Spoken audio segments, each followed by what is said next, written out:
BRS బీజేపీపై తీవ్ర స్థాయిలో fire అయ్యారు స్టేషన్ గన్పూర్ ఎమ్మెల్యే కడియం శ్రీహరి. గత ప్రభుత్వంపై వస్తున్న అన్ని ఆరోపణలకు మాజీ సీఎం కేసీఆర్ సమాధానం చెప్పాలన్నారు. రుణమాఫీ విషయంలో హరీష్ ది రాజీనామా డ్రామా అని విమర్శించారు.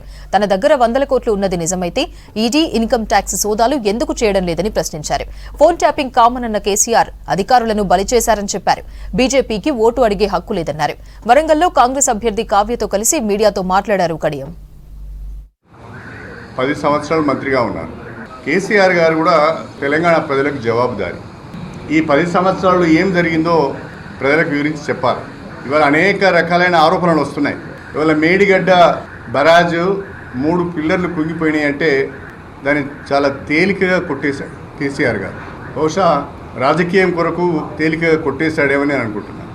కానీ అది తేలికైన విషయం కాదు. దానికి తప్పకుండా బాధ్యత వహించవలసిన అవసరం ఉంటుంది. మీ ప్రభుత్వంలో మీరు ముఖ్యమంత్రిగా ఉన్నప్పుడు అంత భారీ ప్రాజెక్టు 3 పిల్లర్లు కుంగిపోతే ఆ 3 పిల్లర్లు మొత్తం ప్రాజెక్టులో భాగస్వామ్యం కానట్టు వాటిని రిపేర్ చేస్తే అయిపోతుంది అని మాట్లాడడము ఇంకా తెలివితక్కువతనమే తప్ప ప్రజలను తప్పుదోవ పట్టించే ప్రయత్నం తప్ప మరొకటి కాదు. ఒక ఇంట్లో ఒక పిల్లర్ కూలిపోతే ఇల్లంతా పోతుంది.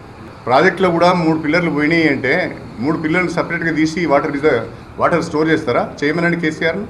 అక్కడ కూర్చొని వాటర్ను స్టోర్ చేయమని కుర్చీ కొట్టుకుపోతే ఆయన కొట్టుకుపోతాడు. ఇట్లాంటి తెలియదొక్క మాటలు మాట్లాడు. హరీష్ రావు గారు ఏమన్నారు? ఆగస్టు 15 లోపు 2 లక్షల రూపాయల రుణమాఫీ కనుక చేస్తే నేను రాజీనామా చేస్తాను. అంతే కదా? కరెక్ట్గా చెప్పండి. ఇదే లైన్ కదా? ఎక్కువ తక్కువ ఈ లైన్లు ఏం లేదు కదా? దానికి సీఎం గారు ఒప్పుకున్నారు.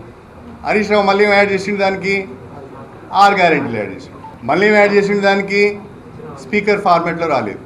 అంటే ఎవడండి దొంగ? ఎవడు దొంగ? ఎవడు డ్రామాలు ఆడుతున్నాడు? హరీష్ రావు పక్కా డ్రామా మాస్టర్. ఇన్ని డ్రామాలు ఆడతారా?